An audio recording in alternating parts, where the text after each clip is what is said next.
बस करो बेटा, बस बस बेटा, जल्दी चलो यहाँ से, चलो। पिताजी, ये क्या हो गया? मुझे माफ कर दीजिए।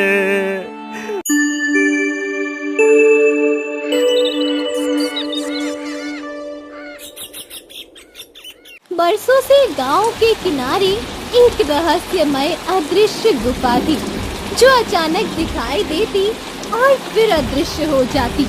लोग उसे कुबेर कुंड कहते थे। गांव में मान्यता थी कि उस गुफा का मालिक कभी एक साहूकार था, जिसने काले जादू और बलि देकर अपार सोना इकट्ठा किया था। कहते हैं उसकी मौत के बाद भी खजाना किसी को नहीं मिला, क्योंकि मरते वक्त साहूकार ने अपने लालच को उसी गुफा में कैद कर दिया था। गांव के चौपाल पर बैठे कुछ लोग इसी चर्चा में मग्न थे। मुखिया जी, जरा बताइए तो सही, इस बात में कितनी सच्चाई है? मतलब सचमुच उस कुबेर कुंड में खजाने का भंडार है क्या? मतलब ढेर सारे सोने चांदी के गहने हैं? हाँ, सुना तो यही है, और कहते हैं कि वहाँ इतना खजाना छिपा है कि 7 पीढ़ियां भी उसे खत्म नहीं कर पाएंगी। लेकिन मुखिया जी, अगर गुफा है तो वो दिखाई क्यों नहीं देती है? और लोगों ने कहा है कि कई लोग गुफा तक पहुँचे भी हैं, लेकिन फिर भी कभी वापस नहीं लौटे। ये क्या चक्कर है? यही तो राज है। गुफा यही है, लेकिन अदृश्य और रहस्यों से भरी हुई है। जो भी उसमें गया है वो कभी लौट कर नहीं आया। ओह, तो क्या उस खजाने को पाने का कोई उपाय नहीं है? हाँ, दुर्भाग्य से नहीं है। देखो, सीधी बात है भाई, उस गुफा तक पहुंचना आसान नहीं है। उसे ढूंढ पाना ही बहुत मुश्किल है। सुना है वो गुफा तभी प्रकट होगी जब साहूकार का कोई वंशज उसे खोजेगा। अगर वो मिल गया और उसने गुफा ढूंढ ली तो शायद हम भी खजाने तक पहुंच सके। तो कुल मिलाकर उस खजाने को भूल जाना ही बेहतर है। इतनी सारी समस्याएं हैं, खजाने तक पहुंचना तो लगभग नामुमकिन है। हाँ, ये बात भी सही है सोनार जी। और कौन जाने साहूकार का वंशज है भी या नहीं है, और है तो कौन है। हाँ, अब आप दोनों ही उस खजाने को भूल जाइए। अरे चुप कर मूर्ख कहीं का, मुंह उठाकर कुछ भी बोलता रहता है। भूल जाइए। चल भाग यहाँ से। अरे मैं तुझे नौकरी से निकालता हूँ। चल भाग यहाँ से, भाग, गधा कहीं का। राकेश चुपचाप से झुकाकर वहां से हट गया, लेकिन उसके चेहरे पर हल्की सी मुस्कान थी, मानो वो कुछ जानता हो। उसके जाते ही मुखिया धनपाल की ओर झुककर धीमी आवाज में बोला, देख भाई धनपाल, तुझे एक बड़ी बात बताता हूँ। ये जो अर्जुन है ना। अर्जुन? कौन अर्जुन? अरे वही गांव का सबसे गरीब किसान। ओह, अच्छा। हाँ, वो अर्जुन फिर क्या? हाँ, तो वही अर्जुन असल में साहूकार का वंशज है। हाँ, और ये बात मुझे मेरी दादी ने बताई थी। बस तभी से मैं जानता हूँ। मुझे बाप रे बाप, राम। ए मुखिया जी, आपने तो गर्दा उड़ा दिया। मतलब बहुत बड़ा राज खोल दिया आपने। हाँ। उधर उसी समय अर्जुन अपने खेत में खड़ा होकर हरे भरे पौधों को देख रहा था। उसकी आंखों में मेहनत की चमक थी और होठों पर उम्मीद भरी मुस्कान। वो खुद से बातें कर रहा था। हाँ, लगता है कि इस बार फसल अच्छी होगी। अगर बारिश ठीक ठाक रही तो इस बार बढ़िया मुनाफा होगा। इतने में पीछे से राकेश आता है। उसके चेहरे पर आत्मीयता भरी मुस्कान थी। हाँ, क्या हुआ भैया? क्या सोच क्या रहे हो? बड़े खुश लग रहे हो। कोई खास बात है क्या? हाँ, खुश तो हूँ रे राकेश। अब तू तो जानता ही है कितनी मुश्किल से इस बार फसल उगाई है। अगर ये भी बर्बाद हो गई ना, फिर मैं कहीं का नहीं रहूंगा। हाँ, ये बात तो तुमने सही कही। कभी पहाड़ से ज्यादा बारिश गिर पड़ी, कभी जानवर फसल खा गए, तो कभी और मुसीबत आ गई। लेकिन मुझे लगता है कि तुम्हें खेती छोड़कर व्यापार करना चाहिए। अरे भाई, सुबह सुबह मजाक करने आ गया क्या? मैं व्यापार करूंगा? हाँ, क्यों? अरे मैं मजाक नहीं कर रहा, सच कह रहा हूँ। अगर व्यापार किया तो तुम्हारी हालत सुधर सकती है। क्या तुम अपनी हालत नहीं सुधारना चाहते? बताओ। हाँ, मतलब अब हालत कौन नहीं सुधारना चाहता, लेकिन मैं कैसे करूं? मैं तो एक गरीब किसान हूँ। मेरे लिए 2 वक्त का खाना जुटाना ही बड़ी बात है, और व्यापार जैसा काम तो मुझ जैसे गरीबों को शोभा नहीं देता। और भाई, व्यापार के लिए पैसा चाहिए, कोई हंसी खेल थोड़ी ना है। और मेरे पास तो कुछ है ही नहीं, ना आज न कभी। हाँ, ये बात सही है, लेकिन तुम कर्ज भी तो ले सकते हो। कर्ज लेकर व्यापार शुरू करो, मुनाफा हुआ तो कर्ज चुका देना। क्यों? अरे लेकिन मुझ जैसे गरीब को कर्ज देगा कौन है? वही देगा जो सबको देता है। हैं? किसकी बात कर रहे हो? साफ साफ बताओ। अरे मैं मुखिया जी की बात कर रहा हूँ। अगर तुम चाहो तो मैं तुम्हारे लिए उनसे बात कर सकता हूँ। बोलो बोलो बोलो बोलो। ये सब सुनकर अर्जुन सोच में पड़ गया। उसका चेहरा कभी चमक उठता, कभी उदास हो जाता। उसके भीतर उम्मीद और डर दोनों ही टकरा रहे थे। कुछ पल चुप रहने के बाद उसने गहरी सांस लेकर कहा, हाँ, अभी तो मैं घर जा रहा हूँ। पहले अपनी पत्नी से पूछकर बताऊंगा। चलो भाई, राम राम, बताता हूँ। इतना कहकर अर्जुन घर की ओर चल पड़ा। उसकी चाल धीमी थी, मानो मन भारी हो। राकेश ने उसे जाते हुए देखा और होठों पर हल्की मुस्कान लाकर खुद भी वहां से चला गया। अर्जुन घर लौटा। दिन भर खेत और फिर राकेश की बातों से उसका मन अब भारी हो गया था। जैसे ही उसकी पत्नी गीता ने उसे देखा, तुरंत दरवाजे पर आकर बोली, अजी, आप आ गए? आज बहुत देर हो गई। हाँ, आ तो गया हूँ, पर मन बहुत उलझन में है गीता। क्या हुआ? कुछ परेशान से लग रहे हैं आप। खेतों में सब ठीक तो रहा ना? देखो, मतलब खेत तो अच्छे हैं, इस बार फसल भी ठीक ठाक हुई है। हाँ, लेकिन मन में एक नई उलझन बैठ गई है। अरे, ये तो खुशी की बात है ना। फसल अच्छी होगी तो घर में बरकत होगी, फिर उदास क्यों हो? अर्जुन ने धीरे धीरे बैठकर गीता को सारी बातें बता दी जो राकेश ने उससे कही थी।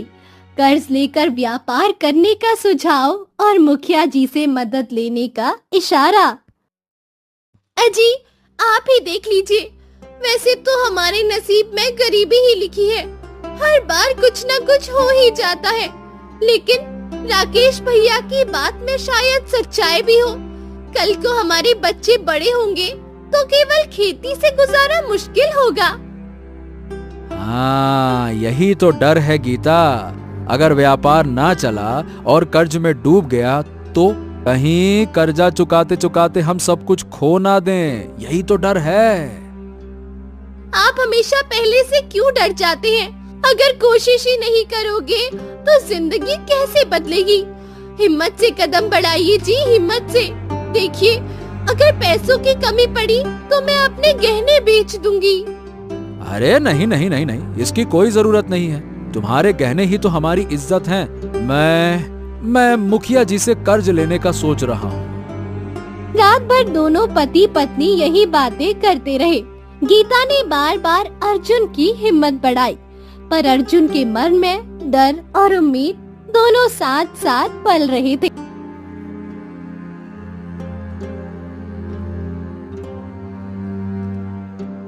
अगली सुबह मुर्गे की बांग के साथ ही गांव जाग उठा।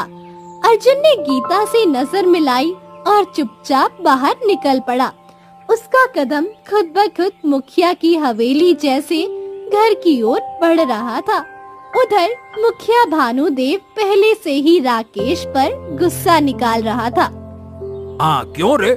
जैसे जैसे मैंने तुझे समझाया था वैसे वैसे ही तूने कहा है कि नहीं कहा अर्जुन से? बता। हाँ मुखिया जी, मैंने बिल्कुल वैसे ही कहा। अब लगता तो है कि वो कर्ज लेने जरूर आएगा। अरे अगर आना होता तो अभी तक आया काहे नहीं? पता है ना हमें जल्दी करना है, समझता क्यों नहीं? इतने में ही अर्जुन वहां पहुंचा। मुखिया ने उसे देखते ही तुरंत अपना गुस्सा छुपा लिया और बनावटी मुस्कान ओढ़ ली। अरे अरे अर्जुन भैया, आइए आइए आइए। अरे आज तो मेरे दरवाजे पर लगता है खुद किस्मत चलकर आई है। और भाई क्या हाल चाल है? सब कुशल मंगल तो है ना? हाँ, सब कुशल मंगल है मुखिया जी। दरअसल मुझे आपसे मतलब कि थोड़ा सा कर्ज की जरूरत है। देखो अर्जुन, तुम ये मत भूलना कि तुम एक मामूली गरीब किसान हो। गेहूं बेचकर तो तुम मुश्किल से अपने घर का चूल्हा चलाते हो। अगर मैंने तुम्हें कर्ज दे दिया तो भैया चुकाओगे कैसे? हैं? मुखिया जी, मैं खेती ही नहीं आपके पैसे से व्यापार करना चाहता हूँ, और अगर किस्मत साथ दे तो मैं जरूर सफल होऊंगा। ए अर्जुन मेरे लाल, मेरे पास तुम्हारे लिए इससे भी बेहतर उपाय है। उपाय? मतलब समझा नहीं, कैसा उपाय? हाँ, तुमने अपने पूर्वजों की कहानी तो सुनी होगी ना? हाँ, बचपन में पिताजी से सुना था कि मेरे परदादा गांव के सबसे अमीर साहूकार थे। कहते हैं कि उनके पास अपार खजाना था जिसे किसी गुफा या तहखाने में छुपाया गया है। पर सही बताऊं मुखिया जी, मुझे तो ये दंत कथाएं ही लगती हैं। आप तो हमारी हालत देख ही रहे हैं। अगर सच होता तो हम आपके सामने भीख मांगने क्यों आते, बताइए भला। अरे नहीं अर्जुन, वो दंत कथाएं नहीं हैं, बल्कि सच्चाई है, सच्चाई। पता है तुमको, मेरी दादी मुझे ये राज बताया करती थी कि तुम्हारे पूर्वजों का खजाना अब भी गांव के पास की गुफा में छिपा है। वही कुबेर कुंड, जिसे लोग अदृश्य कहते हैं। अर्जुन हक्का बक्का रह गया। उसकी सांसें तेज हो गई। क्या आप सच में गंभीर हैं? मतलब कहीं मेरा मजाक तो नहीं उड़ा रहे हैं? अरे मैं क्यों मजाक उड़ाऊंगा तुम्हारा? सच यही है कि खजाना तुम्हारे ही खून का है। उसे खोजने का हक भी तुम्हारा ही है, और इसमें मैं तुम्हारी मदद कर सकता हूं। बोलो, करोगे? देखिए, मुझे थोड़ा सोचने के लिए समय चाहिए मुखिया जी। हाँ तो ठीक है, सोच लो, लेकिन याद रखना वो खजाना तुम्हारे खून का है और तुम्हारे ही हाथों से बाहर आएगा। समझ गए? अर्जुन भारी मन से घर लौटा। गीता चूल्हे पर रोटियां सेक रही थी। उसे देखते ही अर्जुन वहीं बैठ गया और सारी बातें बताने लगा। गीता, अगर मुखिया जी इतने विश्वास के साथ ये सब कह रहे हैं तो कहीं ना कहीं सच्चाई तो होगी। लेकिन पता है, एक बात मुझे खटक रही है। खजाना अगर मेरे पूर्वजों का है तो मुखिया जी उसमें काहे इतनी दिलचस्पी दिखा रहे हैं? अरे तुम तो सादे ही रहोगे। मुखिया बिना मतलब किसी से सीधी बात करता है क्या? उसकी नजर उसी खजाने पर है। वो तुम्हें मोहरा बनाना चाहता है। हाँ, शायद बात तुम्हारी ठीक है। फिर क्या करें अब? करना क्या है? तुम खुद ही खजाने की खोज पर निकलो, क्योंकि तुम ही असली वंशज हो उसकी। ध्यान रहे, ये राज किसी और को पता न चले, खासकर मुखिया को तो बिल्कुल नहीं। अगर तुम सफल हुए और खजाना पा लिया तो हमारी जिंदगी संवर जाएगी। गीता की बातों ने अर्जुन के मन में नया संकल्प भर दिया। अब उसका डर धीरे धीरे आत्मविश्वास में बदल रहा था। रात भर वो छत पर बैठा आसमान की ओर देखता रहा, जैसे तारों से अपने परदादा की यादें टटोल रहा हो।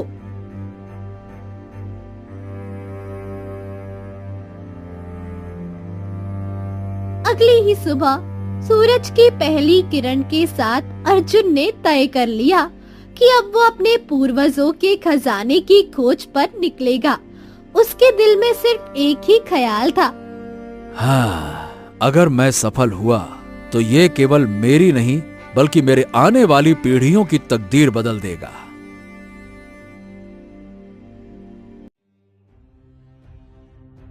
अर्जुन को सामने खड़ा देखकर साधु बाबा ने धीरे धीरे अपनी आंखें खोली। उनकी आंखों में एक अजीब सी चमक थी, मानो सब कुछ जानते हो। हाँ, प्रणाम साधु महाराज, प्रणाम। मुझे आपके दर्शन का सौभाग्य मिला। मैं एक खजाने की खोज में हूँ और मुझे विश्वास है कि आपको उस खजाने की जानकारी अवश्य होगी। कृपया मेरी सहायता करें। ओम नमः शिवाय। बेटा, पहले ये बता, क्या तुम्हें उस खजाने की वास्तव में बहुत आवश्यकता है, या फिर क्या ये लालच है, या फिर सचमुच जरूरत? बता।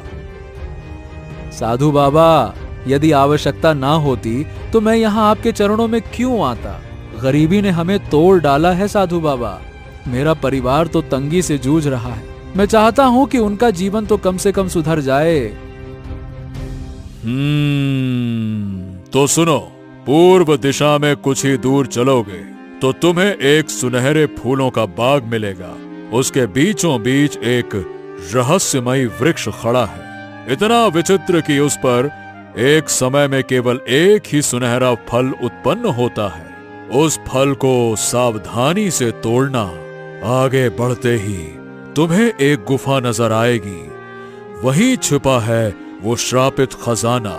उस सुनहरे फल को गुफा के भीतर रखी प्राचीन मूर्ति को अर्पित करना। जब तक वो फल मूर्ति के मुख में रहेगा तब तक तुम्हें स्वर्ण मुद्राएं लेने का अधिकार है, किंतु सावधान, जैसे ही फल का अंतिम अंश मिटे तुरंत वहां से बाहर निकल आना, वरना तुम भी पत्थर की मूर्ति बन जाओगे। और हाँ, याद रखना, मुद्राएं उतनी ही लेना जितनी तुम्हारे जीवन यापन के लिए आवश्यक हो। लालच मत करना, क्योंकि लालच ही मनुष्य का सबसे बड़ा शत्रु है। हाँ, आपका बहुत बहुत धन्यवाद साधु महाराज। आपने मेरी आंखें खोल दी। मैं आपकी सीख कभी नहीं भूलूंगा। अर्जुन साधु की बताई दिशा में बढ़ता रहा।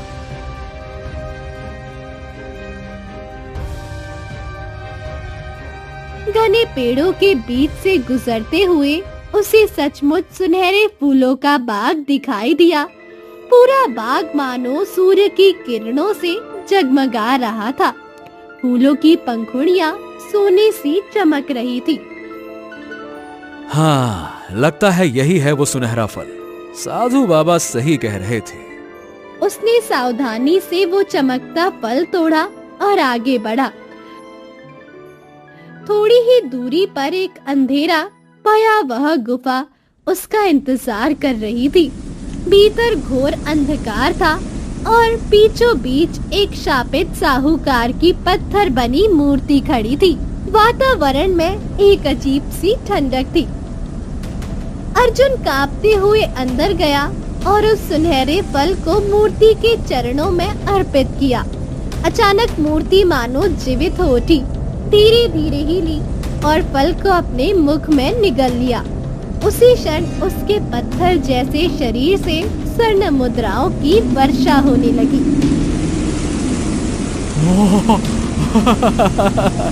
हे भगवान, ये सपना है या सच? ये मूर्ति तो सचमुच चलने लगी और उसमें स्वर्ण मुद्राएं बरसने लगी। वाह वाह वाह वाह वाह वाह। अर्जुन ने बिना देर किए जल्दी जल्दी मुद्राएं समेटी। उसे साधु की सीख याद आई, इसीलिए वो उतना ही ले पाया जितना आवश्यक था। जैसे ही उसने कलेजे पर पत्थर रखकर गुफा छोड़नी चाही, उसकी रीढ़ की हड्डी में सनसनाहट दौड़ गई। फिर भी वो साहस जुटाकर गुफा से बाहर निकल आया। हाँ, हे ईश्वर, आपने मुझे बचा लिया। अब मेरी किस्मत सचमुच बदल जाएगी।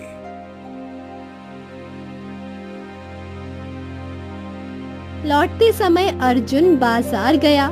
सोनार से स्वर्ण मुद्राएं देकर रुपए लिए, फिर नए कपड़े और घर का राशन खरीदा। घर पहुंचकर उसने अपनी पत्नी गीता को सब कुछ बताया। मुझे तो अभी भी तुम्हारी बातों पर विश्वास ही नहीं हो रहा है, कहीं ये कोई छलावा तो नहीं? ये देखो गीता, ये स्वर्ण मुद्राएं झूठी नहीं हो सकती। अब सच है, हमारी किस्मत सचमुच बदल गई है। अजी, आप ठीक कहते हैं। आइए जल्दी से गर्मा गर्म खाना खा लीजिए, मैंने आपके लिए पकाया है। अर्जुन ने भरपेट भोजन किया और थकान से चूर होकर सो गया।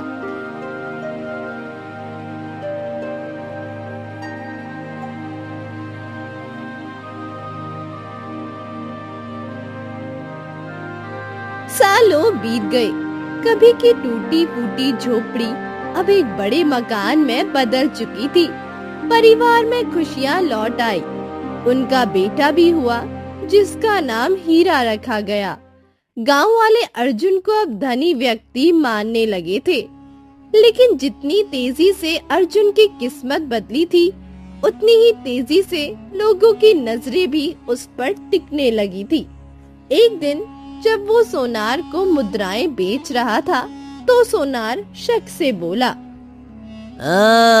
क्यों भैया, तुम इतनी सारी स्वर्ण मुद्राएं लाते कहाँ से हो? कहीं कोई छुपा खजाना तो नहीं निकाल लिया?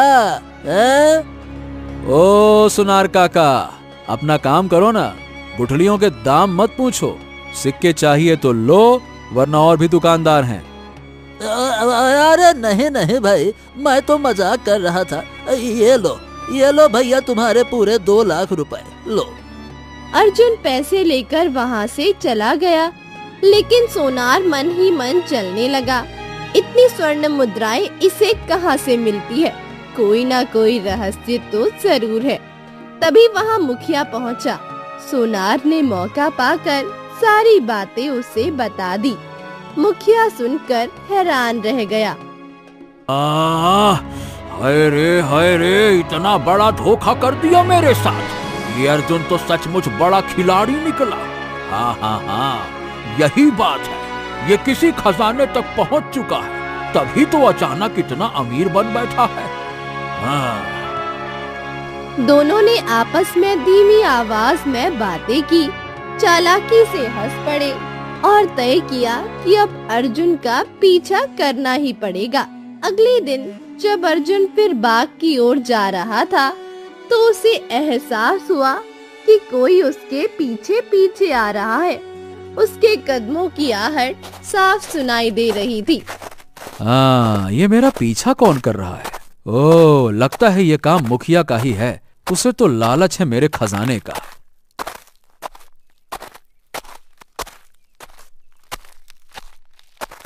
अर्जुन बाग पहुंचा और इस बार तोड़े बिना ही चुपचाप एक पेड़ के पीछे छिप गया। उसका दिल जोर जोर से धड़क रहा था। थोड़ी देर में उसने देखा पीछे पीछे सचमुच मुखिया और सोनार आ रहे थे। ओहो, तो ये बात है। मुझे अंदाजा था कि ये लोग एक दिन मेरा पीछा जरूर करेंगे। अच्छा हुआ आज मैंने फल नहीं तोड़ा। अब देखना इन्हें लालच कहाँ ले जाएगा। उधर मुखिया और सोनार गुफा को देखते ही लालच से चमक उठे। उनकी आंखें सिक्कों की चमक जैसी हो गई और दोनों लगभग एक साथ ही बोले, अरे वाह वाह वाह वाह वाह वाह, यही तो वो गुफा है। अर्जुन का रहस्य यही छिपा हुआ है। अरे हाँ मुखिया, अब तो हम भी अमीर बन जाएंगे। सोचो सोचो कितनी मुद्राएं बरसेंगी, सोना ही सोना होगा।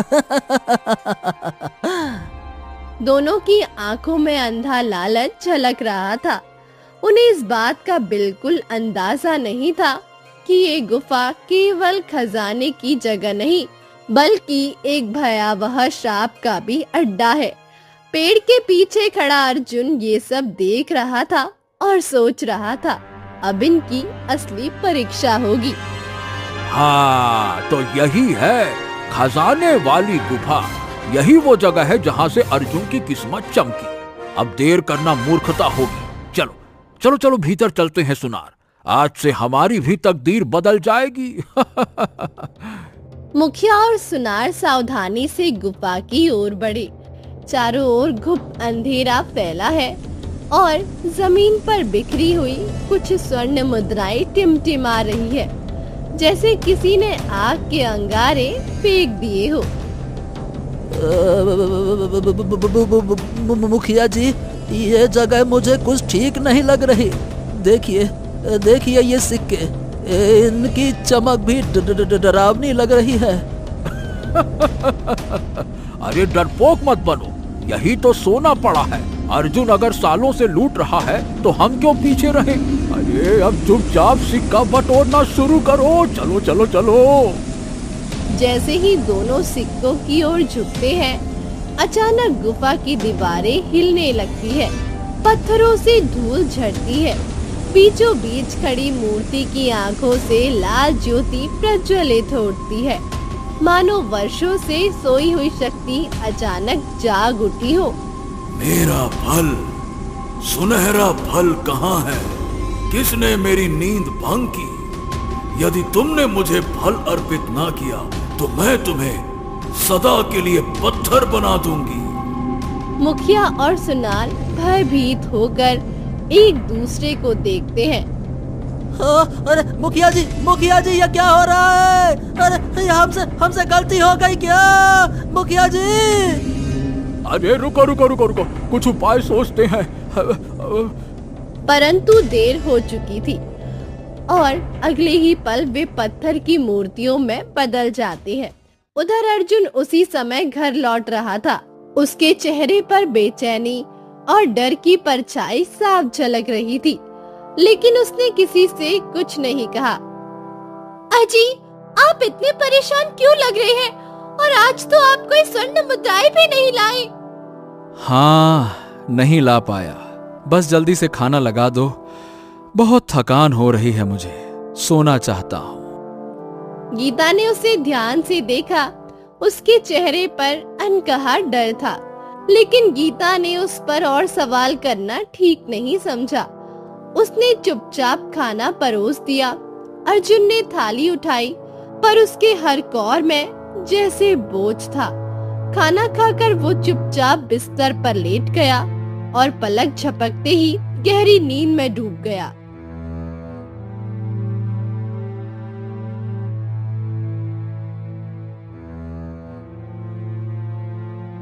पिताजी, अब तो मुझे भी आपके साथ गुफा में चलने दीजिए ना। सालों से कह रहा हूँ, पर आप मेरी बात सुनते ही नहीं। नहीं बेटा, उस जगह पर जाना मतलब मौत को न्योता देने जैसा है। मैं नहीं चाहता कि तुम किसी मुसीबत में पड़ो। लेकिन पिताजी, मैं सिर्फ आपकी मदद करना चाहता हूँ। आप बूढ़े हो रहे हैं, आज नहीं तो कल मुझे ही ये सब संभालना होगा। मुझे तो सीखना होगा ना। अर्जुन बेटे की आंखों में जिद और मासूमियत का मेल देखता है। उसका दिल पसीज जाता है। हाँ ठीक है बेटा, तुम्हारी बात सही है, लेकिन सुन लो, ये राह आसान नहीं है। अगले महीने चलेंगे, तब तक मैं तुम्हें सब कुछ समझाऊंगा। हर नियम, हर सावधानी, एक भी गलती जानलेवा हो सकती है।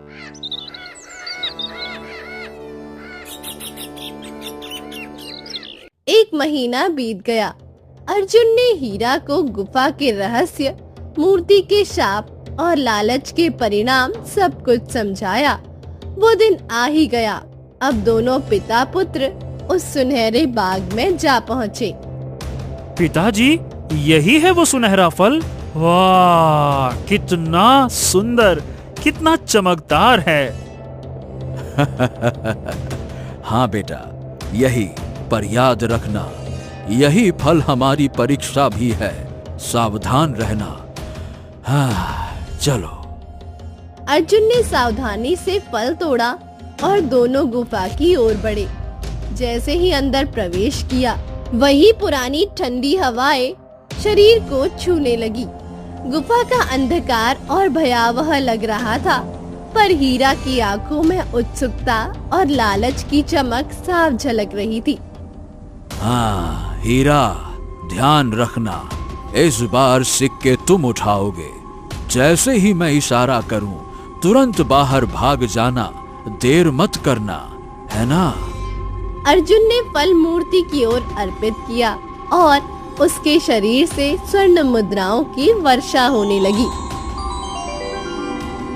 अरे वाह वाह वाह वाह, ये तो सचमुच सोने की बारिश है।